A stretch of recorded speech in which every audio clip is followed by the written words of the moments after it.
하느냐고 우리 권사님하고 또 이렇게 오셔서 또 몸으로 하나님께 또 재롱을 불려주시고 또 우리 임금순 권사님은 아름다운 목소리, 깨꼬리 같은 목소리로 하나님께 이렇게 재롱을 부리니 얼마나 이렇게 행복한 시간입니까? 이렇게 예배드리는 게 가장 행복한 시간인 줄 믿습니다. 잠시 기도드리겠습니다. 하나님 감사합니다. 우리가 무엇이란데 이처럼 사랑하셔서 저희를 불러주시고 하나님의 자녀라 일컬음을 받게 하시는지요. 하나님 저희들 하나님 은혜를 생각하면 늘 감사하면서 살 수밖에 없는 인생입니다. 또한 너무나도 연약한 존재이기에 우리 스스로 아버지 하나님 살 수 없는 존재이기에 누군가를 의지하며 살아야 할 존재이기에 아버지 하나님 저희들 하나님이 꼭 필요한 존재입니다. 하나님 아버지 많은 사람들이 어떤 것에 의존하고 싶어서 모든 것을 찾고 또 세상의 쾌락과 명예 이러한 것을 찾고 있지만 그들은 아버지 하나님 또 그것을 움켜쥐고 난 뒤에는 허무함을 느끼는 줄 믿습니다.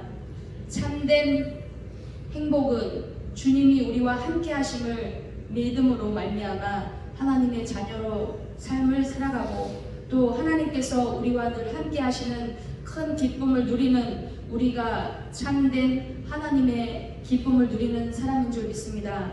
또 우리가 연약하기에 우리가 할 수 없는 것을 할 수 있는 그분 오직 예수 그리스도 나의 구주로 모시고 살아가는 사람들이 진정한 하나님의 기쁨을 만끽하며 살아갈 수 있음을 고백합니다. 이 시간 하나님 말씀을 들고 섰습니다.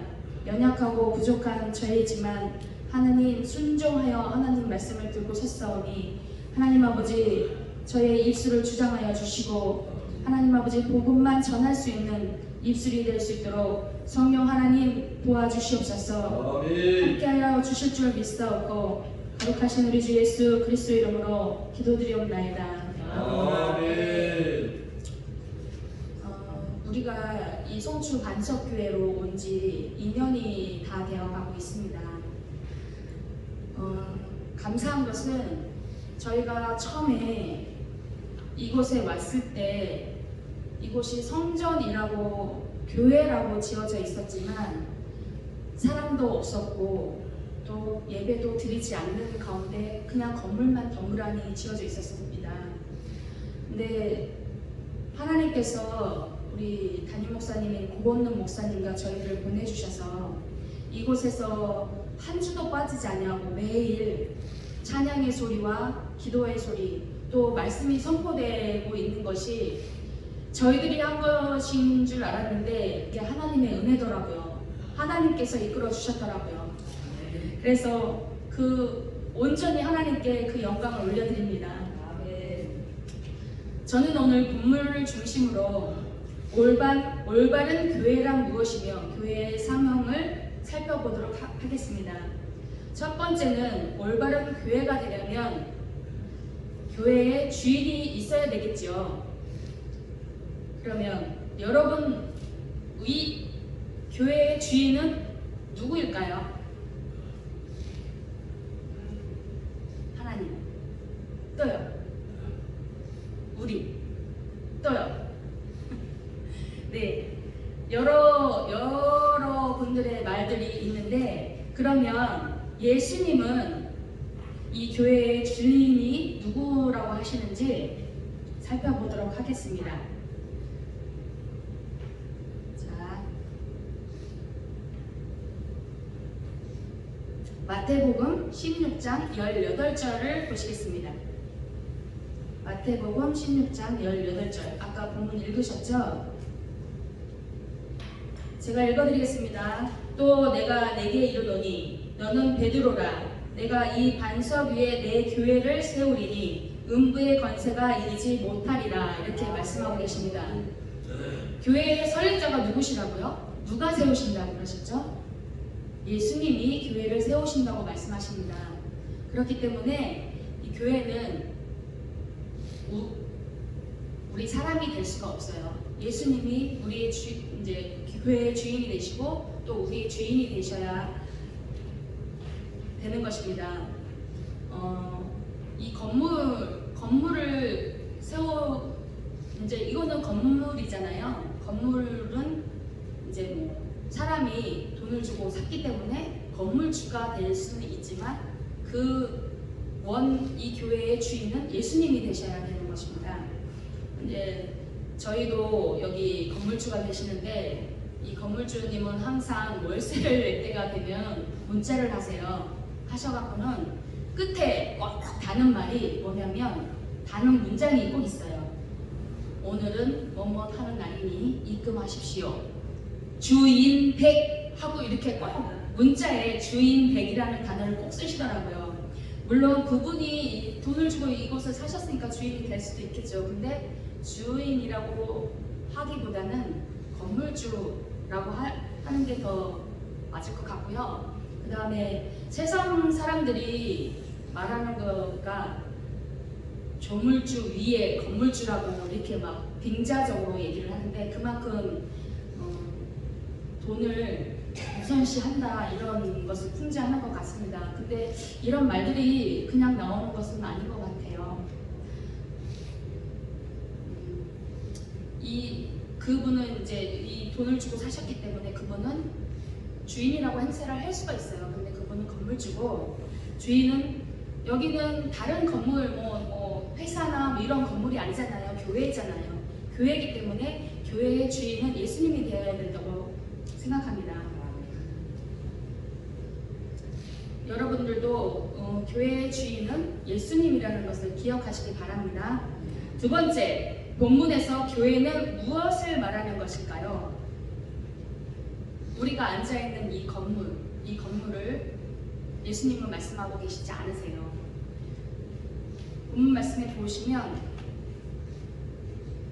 내가 내게 이르노니 너는 베드로라. 내가 이 반석 위에 내 교회를 세우리니 음부의 건세가 이기지 못하리라. 이렇게 말씀하시고 계시거든요. 이 건물은 교회라는 단어를 쓰는 것보다는 예배당이라는 단어가 표현하는 것이 더 옳은 표현인 것 같습니다. 먼저 교회를 정의를 내리자면 교회는 불러내심을 입은 자들의 모임이라고 정의할 수 있습니다. 교회라는 단어는 원어로 에클레시아라는 두 단어가 합쳐서 만들어진 합성어입니다. 에크는 밖으로라는 뜻이고 칼레인, 부르다라는 의미를 가지고 있습니다. 이 둘이 합쳐져서 에클레인, 밖으로 불러내다, 부르심을 입은 자들이라는 뜻입니다. 에클레시아, 이 단어는 건물이나 생명이 없는 것을 지칭하는 것이 아니에요. 여기 본문에서도 예수님이 베드로에게 너는 베드로라. 내가 이 반석 위에 내 교회를 세우리라고 말씀하시거든요. 그러니까는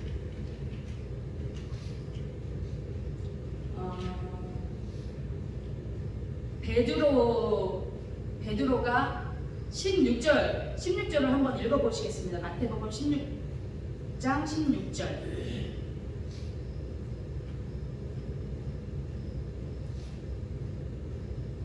시몬 베드로가 대답하여 가로되 주는 그리스도시요 살아계신 하나님의 아들이십니다. 이렇게 말씀하셨고 그 다음에 예수님께서는 과연 시몬아 네가 복이 있다 이렇게 대답하게 한 거는 네가 한 것이 아니고 하나님께서 하시게 하신 거다. 고백을 하게끔 하신 거다. 그래서 내가 너는 베드로니 내가 이 반석 위에 교회를 세우겠다라고 말씀하셔요. 우리 몸 안에 교회를 세우겠다고 말씀하시는 거예요. 우리 몸을 성전으로 삼겠다는 말씀을 하시는 거예요. 우리 몸에 교회를 설립하시는 분은 예수 그리스도인 것입니다. 이렇게 성전된 몸과 인격체가 함께 모여서 예배 드리는 공동체, 이곳 에클레시아, 부르심을 받은 자들의 모임, 그것이 이 교회인 것입니다. 제가 이 교회라는 그 정의가 초심자인데 교회라는 정의가 이렇게 설립되지가 않더라고요. 이렇게 제가 이해가 가지 않더라고요. 성경을 보니까 우리가 성전이라고도 하고 또 교회 이렇게 건물인 곳을 교회라고 간판이 있는 곳을 교회라고 또 하더라고요. 그래서 우리 몸도 교회고 이 건물도 교회고 그러면 교회가 도대체 어떤 거지? 이런 거 굉장히 궁금증을 가지게 됐어요. 그래서 저희 이제 담임 목사님한테 목사님, 제가 성경을 보니까 우리 몸도 교회라고 하고 또 이 건물도 우리가 다니고 있는 이것도 교회라고 하는데 교회가 도대체 뭐예요? 하고 여쭤봤어요. 그랬더니 목사님께서 정확하게 명확한 해답을 주셨어요. 이제 뭐라고 하시냐면 교회는 두 가지로 나뉘어진다. 첫째는 눈에 보이는 교회, 우리가 이렇게 다니고 있는 이 교회. 그 다음에 눈에 보이지 않는 교회가 이렇게 두 가지로 의미가 있다고 말씀하시더라고요.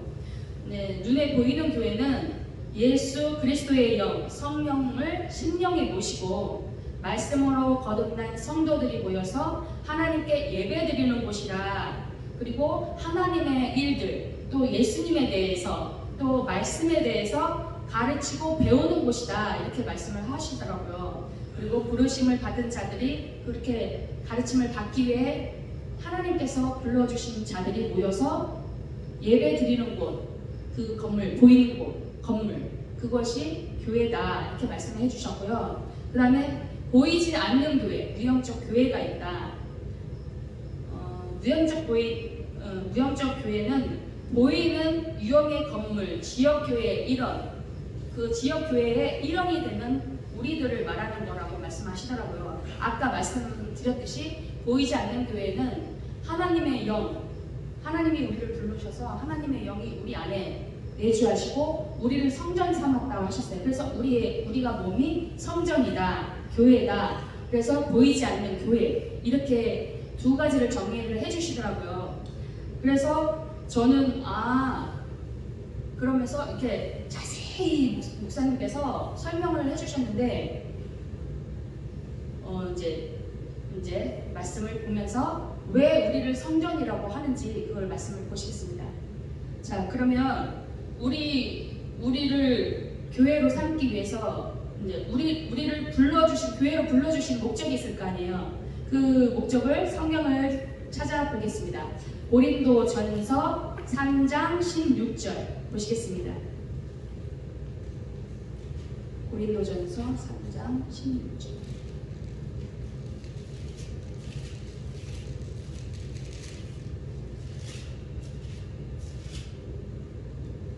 제가 읽어드리겠습니다. 너희가 하나님의 성전인 것과 하나님의 성령이 너희 안에 거하시는 것을 알지 못하느뇨. 이렇게 되어 있거든요. 여기서 우리가 뭐라고 하시죠?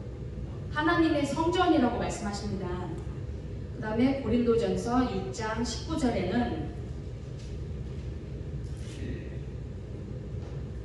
너희 몸은 너희가 하나님께로부터 받은 바 너희 가운데 계신 성령의 전인 줄을 알지 못하느냐. 너희는 너희의 것이 아니라. 이렇게 말씀하시거든요. 그러니까 우리의 몸을 성전 삼으시기 위해서 우리를 불러주신 거예요. 그 다음에 성령이 우리 안에 계시기 때문에 이렇게 우리가 성전이 된 우리 이 교회가 그러니까 여기 이 말씀에서 내가 이 반석 위에 내 교회를 세우리니 하는 것은 건물을 세우겠다는 예수님의 그 의도가 아니에요. 그러니까 말씀을 볼 때 이렇게 자세히 살펴봐야 하는 이유가 자칫 잘못하면 건물을 이렇게 세워서 이렇게 교회를 세우겠다라는 그런 뜻이구나 이렇게 해석할 수도 있거든요. 근데 말씀에서 예수님께서 우리에게 주시고자 하는 메시지가 무엇인지를 자세히 살펴봐야 돼요. 이 본문에 예수님께서는 우리를 주는 그리스도시여 하나님의 아들이시라는 그 고백, 신앙의 고백이 된 사람에게 성전을 세우겠다고 말씀하시거든요. 그렇게 해서 우리가 예수님이 이 본문에서 말씀하시는 것은 건물을 얘기하는 것이 아니고 우리를 인격적인 우리를 교회로 삼으신다는 것이에요. 이 교회라고 이름을 붙이고 이곳에 교회라고 이름을 붙여서 이렇게 건물 이렇게 되어 있지만 만약에 우리 성전된 성령님을 모신 우리들이 이곳에 없다고 하고 또 이곳에서 예배가 드려지지 않는다라면 이곳은 교회, 유형적 교회, 눈에 보이는 교회가 될 수 없는 거예요. 이곳에서 우리가 성전된 우리 몸이 나와서 하나님 앞에 우리 모임으로 나와서 하나님 앞에 예배드리고 찬양하고 하나님께 영광 돌리기 위해서 우리를 부르셨고 우리를 성전 삼아 주셨습니다.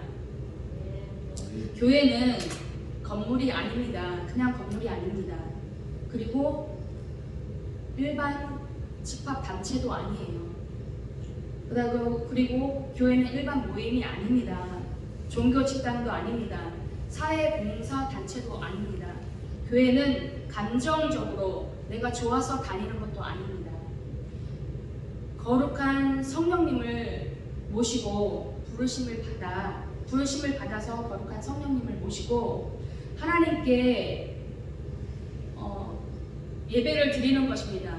하나님께 부르심을 받지 아니하고 또 교회를 다닌다 해서 다 그 사람이 성령의 전이라고 할 수가 없는 거예요.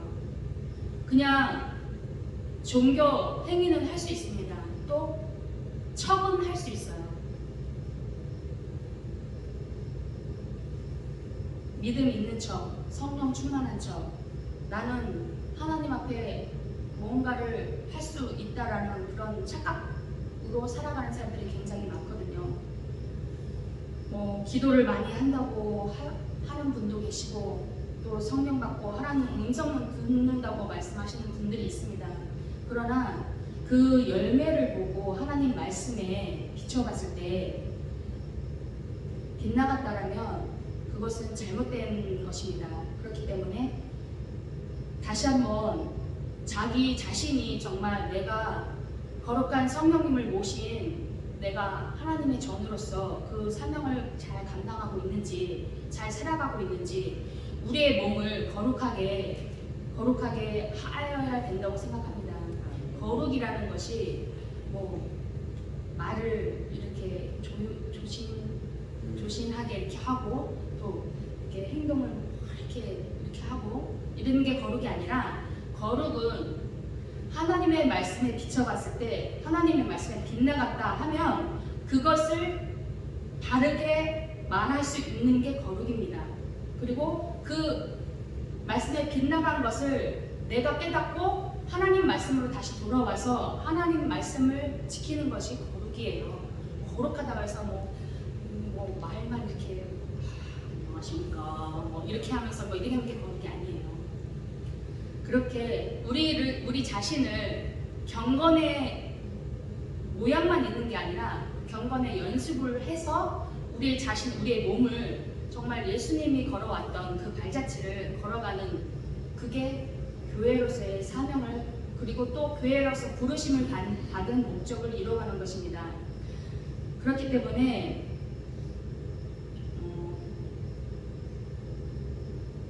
하나님 자신이 친히 우리 안에 들어오시기 위해서 예수님께서 하나님과 원수된 우리를 화목케 하시려고 오셔서 우리가 받아야 될 육체의 고난 또 우리가 육체로서 저질러 놓은 죄로 인해서 예수 그리스도께서 채찍에 맞으셨습니다. 또 십자가라는 그 죄의 형틀에서 무참히 자신의 목숨도 우리를 위해서 아낌없이 버려주셨습니다. 예수 그리스도의 피로 우리의 육체가 정결케 씻음 받게 되었고요. 하나님이 친히 우리 육체의 거처를 삼으시기 위해서 우리를 불러 모았다는 것입니다. 그렇기 때문에 각 지체가 다 교회로서의 사명을 감당해야 된다고 생각합니다. 때로는 시험에 들고 나약하고 무기력해서 하나님 전에 나오지도 못하고 또 이렇게 사는 분들을 몇 번 만나보게 되었어요. 근데 그런 분들을 만나서 어떻게 하다가 이렇게 지나가다가도 근데 복음을 전하면 나는 교회 목사님한테 시험 들어서 안 나가요 이러고, 또 어떤 분들은 교회 권사님 있는데 권사님이 말씀대로 살지 않아서 그분 때문에 교회를 안 나가요 이렇게 하시는 분들이 굉장히 많더라고요. 근데 이 교회에 대한 그 온전한 그 정립이 되지 않는다면 이렇게 시험에 들기 마련입니다. 저는 이 교회에 대한 정의와 정립이 되었기 때문에, 그 가르침으로 인해서 그 정립이 되었기 때문에 흔들리지, 때로는 우리가 인간이기 때문에 나약해서 때로는 시험을 들 수도 있어요. 근데 그것 때문에 우리가 교회에 나가지 못하고 믿음 생활을 하지 않는다 그러면 그거는 하나님이 원하시는 목적이 아니에요. 또 하나님이 우리를 부르신 목적이 아니에요. 그렇기 때문에 그분들을 만나서 말하면 이제 그분들을 이제 위로하고 그러셨냐고 그러면서 이렇게 위로하면서 정확한 이 교회가 이제 우리가 왜 하나님이 우리를 불러주셨고 예수님이 우리 때문에 못 박혀 죽으셨는데 그만한 일로 시험 들어서 교회를 안 나간다 그러면 내가 손해지 않냐? 우리가 예수를 믿는 궁극적인 목적은 천국에 가기 위해서잖아요. 근데 다른 사람 때문에 시험 들어서 내가 천국을 못 간다면 내가 얼마나 손해예요. 그렇잖아요. 내가 그런 사람들 때문에 교회도 못 나가고 믿음 생활도 안 하고 이렇게 된다 그러면 이 사람 자체에 믿음이 없다는 거예요. 예수가 없다는 거예요. 그냥 사람에 의해서 이렇게 교회를 다니게 된 거고, 또 자기가 어떤 확신도 없이 그냥 다니게 된 거예요. 그래서 시험 들면 나 교회 안 나가 이렇게 해버리고 마는 거거든요. 교회 나가고 안 나가고가 문제가 아니라 우리가 정말 믿음으로 하나님 앞에 말씀으로 바로 서 있는지 그걸 아시는 여러분이 되어야 되겠습니다. 그리고 또 그러한 분들이 있으면 위로하고 붙들어주고 격려하고 또 그분들을 마음을 이렇게 움직여서 다시 믿음 생활 할 수 있도록 격려하는 우리들의 책임이 있는 줄 믿습니다. 아멘. 그다음에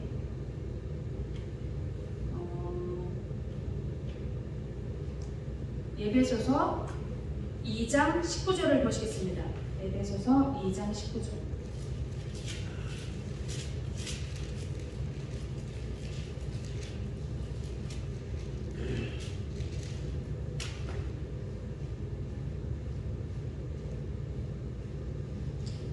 하나님께서 우리를 교회로 부르시고 세우신 목적을 2장 19절에 보시면, 그러므로 이제부터 너희가 외인도 아니요 손도 아니요 오직 성도들과 동일한 시민이요 하나님의 권속이라, 이렇게 기록되어 있습니다.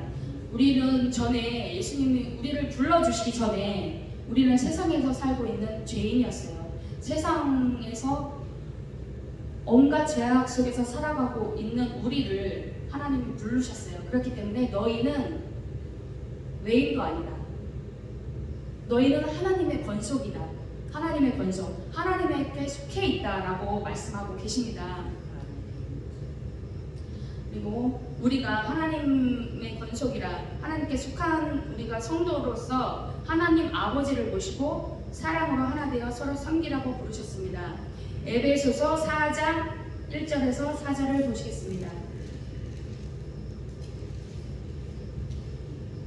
그러므로 주 안에서 갇힌 내가 너희를 권하노니 너희가 부르심을 입은 부름에 합당하게 행하여 모든 겸손과 온유로 하고 오래 참음으로 사랑 가운데서 서로 용납하고 평안에 매는 줄로 성령이 하나 되게 하신 것을 힘써 지키라. 몸이 하나요 성령이 하나이니 이와 같이 너희가 부르심의 한 소망 안에서 부르심을 얻었느니라. 이렇게 우리를 불러주신 목적이 주 안에서 하나가 되라고 하셔요. 각자의 삶이 있겠지만 하나님이 우리를 고르신 목적은 성도답게 하나님의 사람답게 연합하여서 하나가 되게 하시려고 우리를 부르셨다고 했습니다. 그러면서 하나가 되도록 너희는 힘써라. 우리가 살면서 습관이 다들 배어 있잖아요. 여러 가지 습관들. 그렇지만 말씀에 비춰봐서 우리가 잘못된 부분들은 고쳐 나가고 또 서로 사랑하면서 맞춰가는 저와 여러분이 되어야 되겠습니다. 그다음에 네 번째, 복음을 전파하라고 부르셨습니다.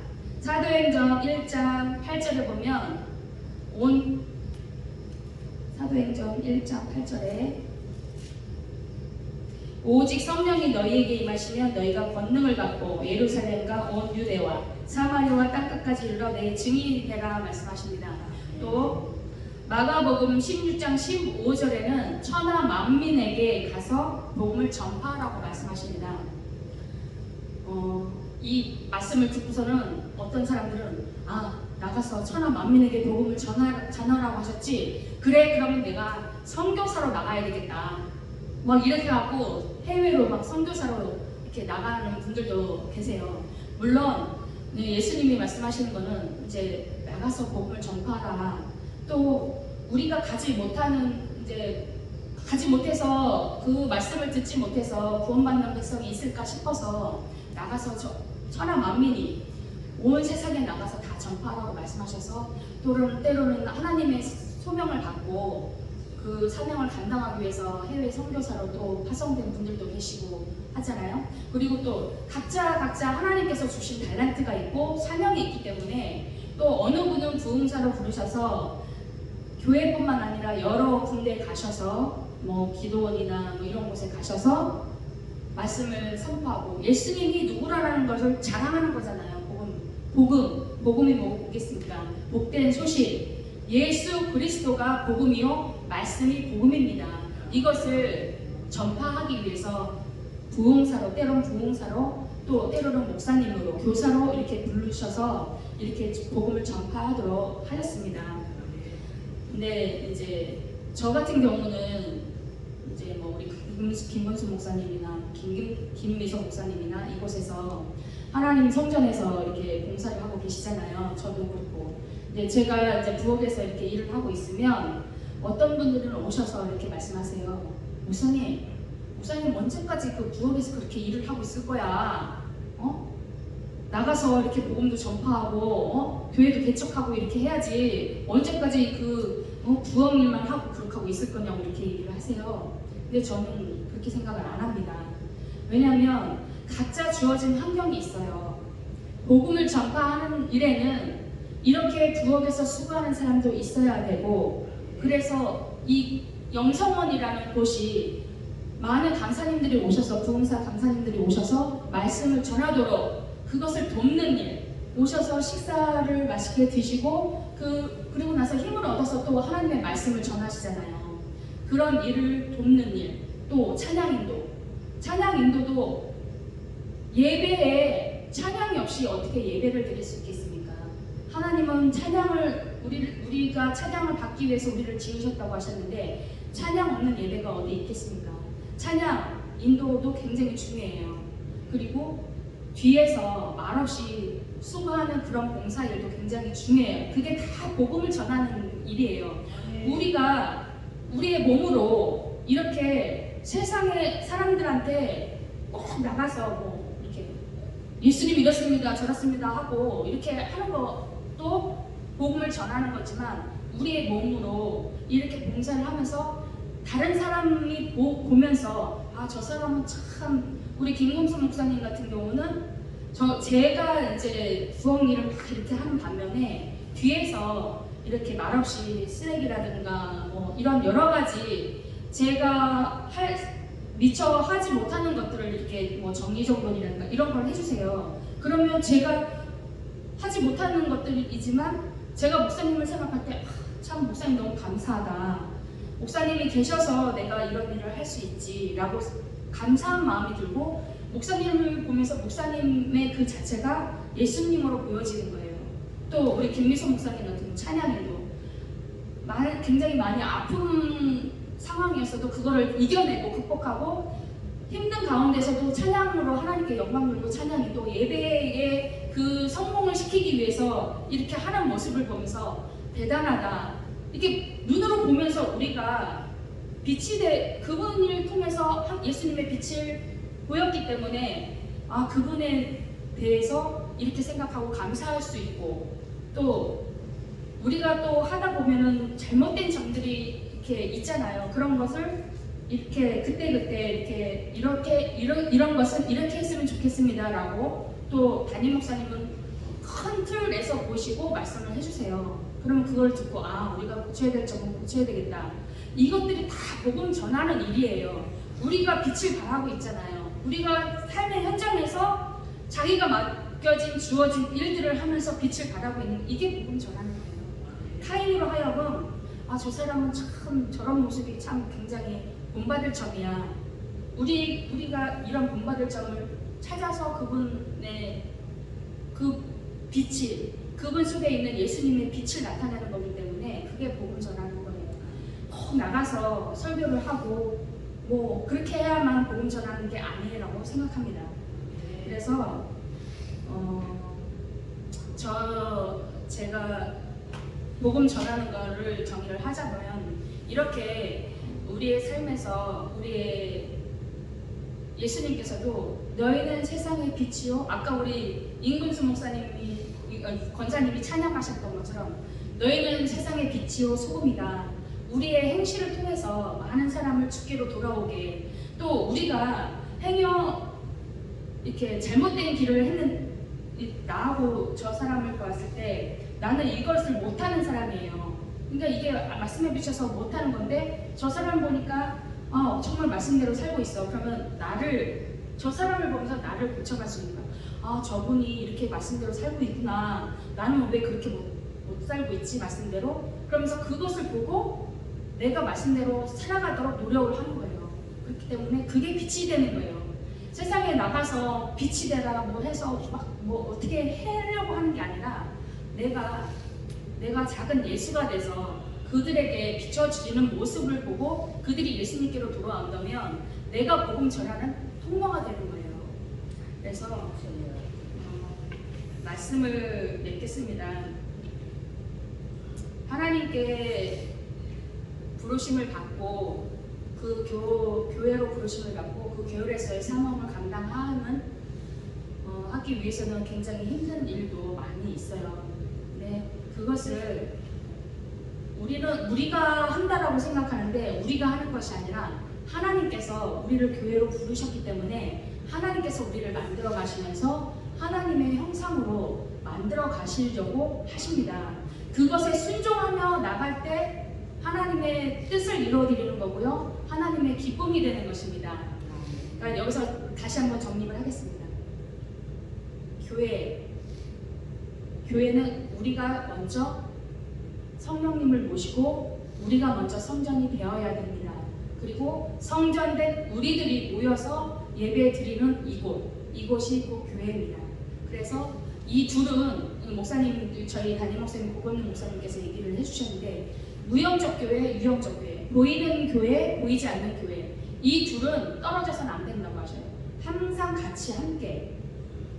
제가 아프고 이제 교회를 나오지 못하고 이제 코로나 걸려서 격리하고 있을 때 교회를 나오지 못했잖아요. 그래서 이제 저는 이제 교회에 대한 정립이 이렇게 이 마음에 딱 새겨져 있기 때문에 어딜 가서 어디에 있든지 내가 교회이기 때문에 그곳에서 예배 드리는 곳이 하나님의 전이라고 생각을 합니다. 그래서 제가 집에서 이렇게 기도하고 찬양 듣고 또 이제 인터넷을 통해서 우리 목사님의 설교를 다시 한번 듣고 그러면서 이제 말씀도 보고 하면서 제가 이제 기도도 하고 찬양도 하고 또 말씀도 보고 했지만 집에서는 이웃이 있기 때문에 크게 외칠 수도 없었고요. 크게 마음 놓고 찬양을 할 수도 없었어요.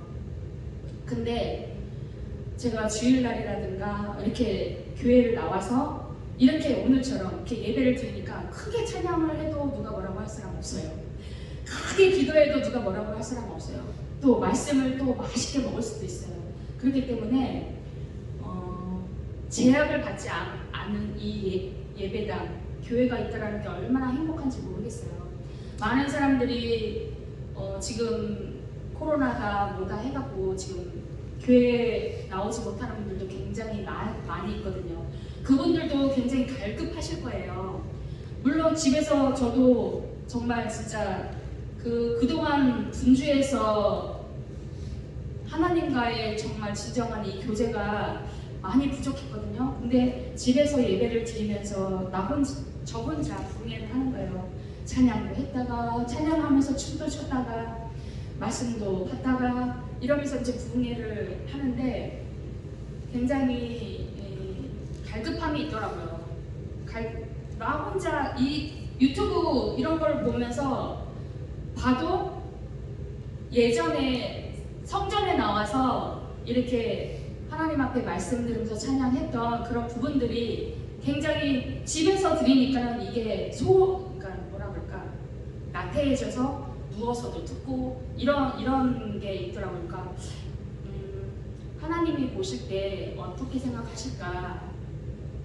나는 하나님이 보이시지 않으시니까 내 몸 편하자고 뭐 누워서 이렇게 찬양하기도 하고 기도도 하기도 하고 하는데, 정말 우리가 대통령이 앞에 있다 그러면 누워서 막 이러면서 뭐 그래 뭐 이러면서 얘기를 할 수 있을까요?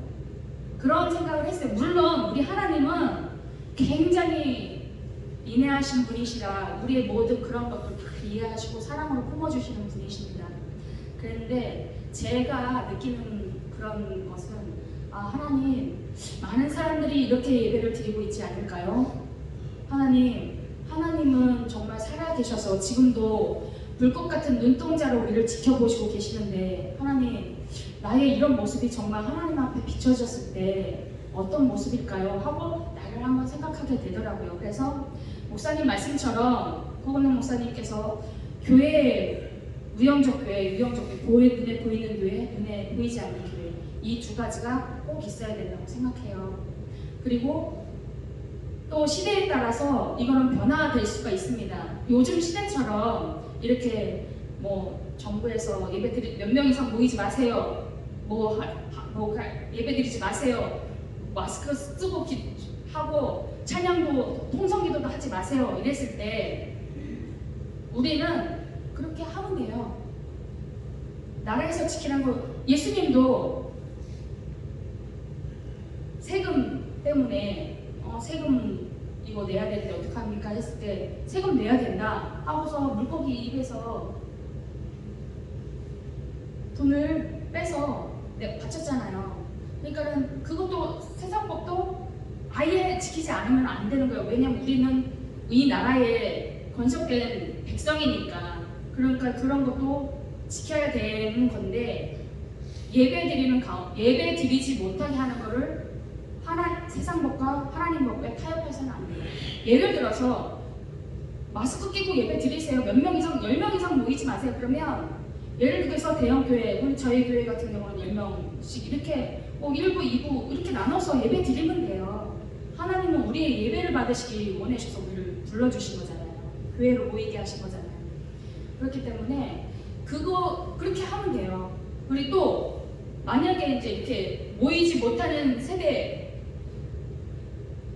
옛날에 보면 많은 선진들이 이렇게 막 핍박이 와서 흩어졌다고 했어요. 흩어져서 모이면 예배 드리고 몰래 숨어서 지하교회에서 예배 드리고 이렇게 하면 돼요. 예배는 끊임없이 드려져야 되는 거예요. 하나님은 우리를 부르신 목적이 예배를 받기 위해서, 하나님께 영광 돌리라고 우리를 불러줬고, 우리가 성전되어서 하나님을 찬양하고 하나님께 예배하고 하나님의 권속에 대해서 함께 살아가자라고 우리가 불렀기 때문에 그렇게 시대에 맞게 우리들이 그 지혜롭게 하나님 앞에 예배드리는 저와 여러분이 됐으면 좋겠습니다. 그리고 우리의 몸은 우리 것이 아닙니다. 우리가 함부로 불려야 될 게 아니에요. 하나님이 우리와 함께 하시는데 하나님이 우리의 성전 삼고 계신데 담배를 풀 수 있겠습니까? 술을 막 먹고 우리의 몸을 흥청망청 방탕한 생활을 할 수 있겠습니까? 우리 이것을 한 가지 꼭 기억해야 되겠습니다. 성령님이 우리를 성전 삼고 계시고 우리 안에 내주하고 계세요. 말 한마디 하는 거, 또 행동 하나 하는 거, 예수님이 우리와 함께 하시기 때문에 우리가 작은 예수가 되어서 타인들에게 비춰졌을 때 저 사람 때문에 내가 예수를 믿기 싫어, 이런 말을 듣지 말아야 될 것 같습니다. 또 형제들에게도 그렇고 본이 되는 저와 여러분이 되셨으면 참 좋겠습니다. 그렇게 되기를 소망합니다. 기도하시겠습니다. 하나님 아버지, 두서없이 하나님의 말씀을 전했습니다. 인간의 말이나 생각은 감춰주시고 오직 예수님이 우리